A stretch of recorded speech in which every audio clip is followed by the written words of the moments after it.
안녕하세요. 김미라 상담사입니다.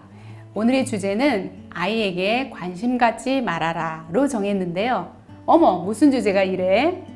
아픈 아이의 엄마인데 관심을 끄라니 많이 놀라셨죠? 놀라셨으리라 생각합니다. 사실은 저도 아이를 키우면서 제 입으로 샴 쌍둥이 같다는 표현을 가끔은 했었던 것 같습니다. 우리가 근육병 아이를 키우면서 아이가 엄마인지 엄마가 아이인지 의문이 생긴다고 하는 분들도 있습니다. 무슨 이야기일까요? 한 번쯤은 짚고 넘어가야 할 문제라고 생각합니다. 가정에서 아이 케어로 인해 참 많은 일들이 생기곤 하지요. 근육병 아이를 누가 케어해야 하는지 고민을 가지실 거라 생각합니다. 그러나 가족 모두의 일입니다. 가족 구성원 중 누구 한 사람만의 일이 아니라 가족 전체가 도움이 필요한 아이에게 서로 협조해가면서 돌봐주고 관심을 가져주고 대화와 친절을 언제든지 누구에게나 아이가 도움 요청을 할 수 있도록 해야 하는 부분입니다. 그러나 대부분 어머니들만이 아이 케어를 도맡아 사회생활을 포기하곤 합니다. 아빠들은 나는 경제적인 부분만 해결할 테니 당신이 엄마니까 당연히 아이 케어는 당신 몫이야. 이런 아버지들도 아직 계십니다.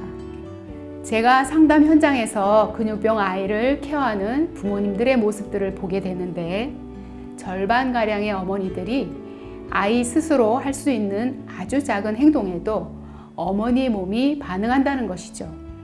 예를 들면 아이가 장난감을 가지고 스스로 조립할 수 있는데도 아 하고 아이가 울면 즉시 가서 조립을 해준다든가 밥을 스스로 먹을 수 있는 연령인데도 어머니께서 아픈 아이니까 내가 먹여 주어야 해.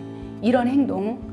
아이가 짜증을 내면 그것에 대한 짜증을 내는 이유를 설명하게 하고 도와주셔야 하는데 부모의 행동이 먼저 숙달된 모습으로 이미 하고 있는 모습들. 아니죠. 이러시면 안 됩니다. 우리 어머님들, 이건 과잉보호입니다. 아이가 스스로 할 수 있도록 기다리고 유아기 때부터 성취감을 많이 경험할 수 있도록 문제를 해결해 나가는 지혜를 배울 수 있도록 해주셔야 합니다. 이러한 유아기 초등 시기의 성취 경험이 청소년기로 자아 실현이 되어야 하는데 자신이 누구인지 생각이 자라기 전에 의견을 말하는 것이 부족하고 친구들과의 또래 사회성에 결여가 오고 통합이 이루어질 수 없는 점 어머님들께서 꼭 한번 생각해 주셨으면 합니다. 이것이 어머님의 자책과 우울, 집착에서 기인한다고 볼 수 있는데요. 자녀들은 대부분 자기만의 자존감, 발달이 안 되고 있는데 저도 아이를 키우면서 느끼는 부분이었고 보편적인 근육장애 부모들의 현상이 되고 있습니다.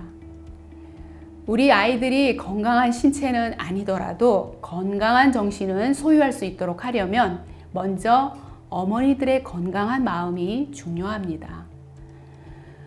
어머니들이 일을 그만두고 아이만 보게 되는 경우에 심리 정서적인 부분들이 아이에게만 향하고 아이의 신체가 본인 신체인 듯 생활하고 결국 아이는 본인 스스로 수행하고 발달해야 하는 부분에서 퇴화와 포기, 무기력을 경험하게 됩니다.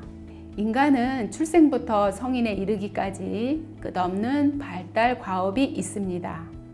어머니 뱃속에서 나와 고개 들기, 뒤집기, 앉기, 걷기의 발달 과제를 수행해야 하듯 돌이 지나는 시점부터 수행해야 하는 발달 과제들을 스스로 해야 하는 인간으로 성장을 하듯 사회적 동물로 성장하기 위해 필요한 발달 과업을 아이 스스로 배우고 수행해 나갈 수 있도록 어머니들은 조력자만 되어주세요. 많은 성취 경험을 느끼게 해주세요. 그리고 기다려주세요. 이 부분이 가장 어렵지요. 저도 그랬습니다. 예를 들면 스스로 숟가락질, 양치, 그리고 신발 신기, 간단한 내 옷 입기 등 유치원이나 초등학교에서 또래들과 어울려 지낼 때 개인이 할 수 있는 신변 처리는 시간이 걸리더라도 스스로 할 수 있도록 해주세요. 어머니께서 안타까운 나머지 내 아이는 신체가 아픈 아이니까 이것이 결국 아이의 상실을 경험하게 하는 것이 되어 점점 무기력해지고 엄마가 없으면 아무것도 할 수 없는 아이로 전락해버립니다. 엄마를 본인 신체의 일부라고 생각하고 본인의 신체 불편감이 해결되지 않을 때 엄마에게 짜증을 내게 되고 짜증이 증폭되는 예민한 아이로 성장하게 만드는 원인이 될 수 있습니다. 아이의 정서가 건강한 경우를 보면 부모의 정신이 건강하다고 볼 수 있습니다.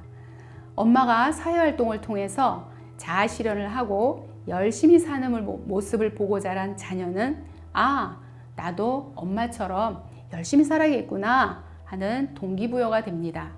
현재 근육장애 청년들 중에 왕성한 활동을 하는 친구들의 부모들을 보면 엄마가 건강한 사회활동을 하고 있는 것을 볼 수 있고 엄마의 사회생활이 아이들에게 앞으로 열심히 살아갈 수 있는 원동력이 되고 있습니다.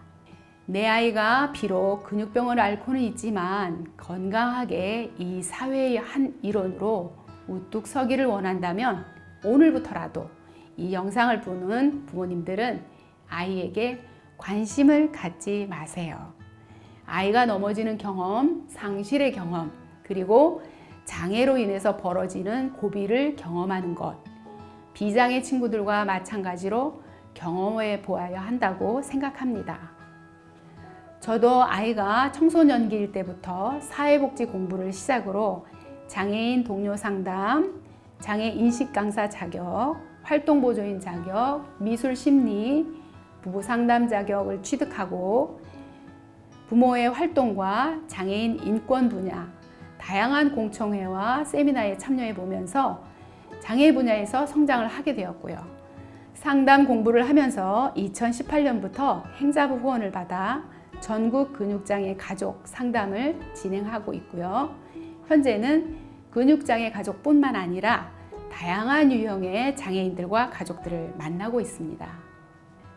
부모님의 자아 실현을 포기하지 마세요. 그리고 평생교육 시대에 부모님께서 성장해 나간다면 자녀는 자동으로 부모님의 모습을 보고 따라 성장할 것입니다. 어머, 저처럼 되고 싶으시다고요? 그렇다면 행동하세요. 그리고 부모님들의 자신을 위해 시간과 노력을 쏟아보세요.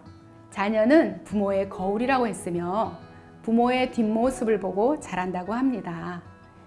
부모님들이 아이에 대한 미안함과 자책, 집착에서 벗어나 자아 실현의 옷으로 갈아입으시고 당당하게 삶을 살아나간다면 아이도 자신에 대한 판단과 미래를 설계해 나갈 것입니다. 부모님 자신을 위해 살고 오늘이라는 시간은 다시 오지 않는 하늘이 마련한 선물입니다. 당당한 부모 되실 수 있습니다. 오늘도 파이팅입니다. 오늘은 여기까지. 다음 시간에는 비장애 자녀에 대한 이야기로 만나도록 하겠습니다. 감사합니다.